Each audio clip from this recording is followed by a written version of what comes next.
अस्पताल में प्रसव के बाद अस्पताल के बरामदे पर शौचालय जाने वाले रास्ते में लेटी ये महिला की तस्वीर गोड्डा के महागामा अनुमंडल के सामुदायिक स्वास्थ्य केंद्र की है, जहां सुविधाओं की घोर कमी का अंदाजा लगाया जा सकता है।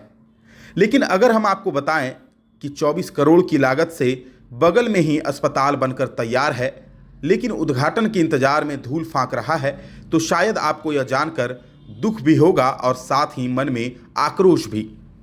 बता दें कि महागामा अनुमंडल में 50 बेड का आधुनिक अस्पताल बनकर तैयार हो चुका है, लेकिन मरीजों को अब भी पुराने और जर्जर अस्पताल में ही इलाज कराना पड़ रहा है। डीएमएफटी फंड से बने इस अस्पताल में हर जरूरी सुविधाएं उपलब्ध हैं, लेकिन प्रशासनिक स्वीकृति और उद्घाटन की देरी के चलते इसका लाभ जनता को नहीं मिल पा रहा है। तस्वीर देखिए, ये महागामा का नया 50 बेड का अस्पताल है, जो हर आधुनिक सुविधाओं से लैस है। लेकिन हैरानी की बात यह है कि यह अस्पताल बनने के बावजूद मरीजों को अब भी पुराने और जर्जर अस्पताल में इलाज कराना पड़ रहा है और प्रसव के बाद महिलाओं को बेड और अन्य जरूरी सुविधाओं के अभाव में शौचालय के रास्ते जमीन पर लिटा दिया गया है। अस्पताल पूरी तरह से तैयार है, अब सिर्फ उपायुक्त की अनुमति और स्वास्थ्य विभाग के सामंजस्य के बाद उद्घाटन किया जाएगा। लेकिन सवाल उठता है कि जब अस्पताल तैयार है तो मरीजों को सुविधाओं से वंचित क्यों रखा जा रहा है? क्या उद्घाटन की औपचारिकताएं मरीज की जान से ज्यादा जरूरी हैं? जनता को बेहतर स्वास्थ्य सेवाएं देने के उद्देश्य से बना यह अस्पताल अब तक अपने मकसद में असफल नजर आ रहा है। दीदी कहाँ घर है? हाँ, तिलगामा नीचे सोए हैं, बेड नहीं मिला? हाँ, ठंडा लग रहा है? हाँ, नहीं लग रहा है। अच्छा, कब हुआ डिलीवरी? 3 बजे सुबह। ठीक। नवनिर्मित अस्पताल कब तक चालू हो जाएगा सुचारू रूप से? जी, महागामा में जो नवनिर्मित अस्पताल है वो डीएमएफटी के माध्यम से सामुदायिक स्वास्थ्य केंद्र भवन का निर्माण किया गया है। लेकिन सामुदायिक स्वास्थ्य केंद्र का भवन जो है वो 30 बेड का होता है, वहाँ 50 बेडेड सामुदायिक स्वास्थ्य केंद्र भवन का निर्माण हुआ है। इस सोच के साथ कि महागामा एक सब डिवीज़न अनुमंडल बन गया है और अगर हमारे पास इंफ्रास्ट्रक्चर होगा तो हमको कालांतर में अगर ये अनुमंडल अस्पताल के रूप में अपग्रेड किया जाता है तो इंफ्रास्ट्रक्चर के कारण असुविधा नहीं होगी। और कार्यपालक अभियंता के द्वारा सूचित किया गया है कि भवन का निर्माण पूरा हो चुका है और वह संचालन के लिए तैयार है।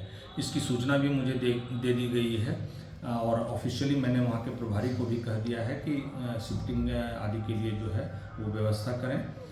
परंतु चूँकि ये डीएमएफटी से निर्माण हुआ है और कोई भी स्वास्थ्य सुविधा जब प्रारंभ की जाती है तो हमारे उपायुक्त महोदय से इसका ये लिया जाता है, उनसे इस संबंध में विमर्श किया गया तो उनके द्वारा ये बताया गया कि ये जो है हमारे स्वास्थ्य विभाग से बात हुई है।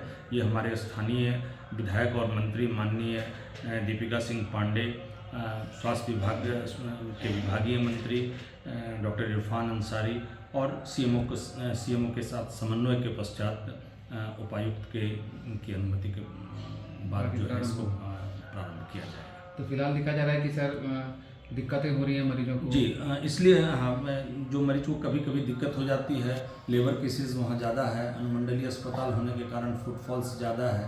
तो अगर चूँकि कोई टाइम प्रेडिक्टेड नहीं रहता है, अगर अचानक ये ज़्यादा मरीज के आ जाने पर जो है कभी कभार जो है एक अस्थायी रूप से कुछ असुविधा हो सकती है, हो जाती हो।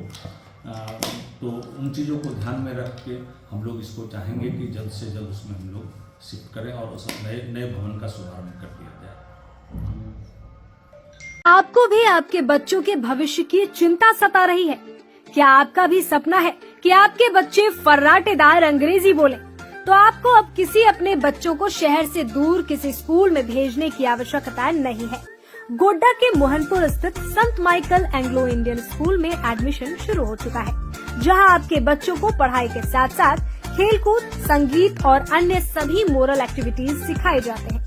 इसके साथ कमजोर बच्चों को स्कूल में ही विशेष क्लासेस भी दिए जाते हैं। अधिक जानकारी के लिए आप नीचे दिए गए नंबर पर संपर्क साध सकते हैं या फिर स्कूल आकर जानकारी प्राप्त कर सकते हैं। हमारा पता है संत Michael Anglo Indian school, Mohanpur, Mahagama.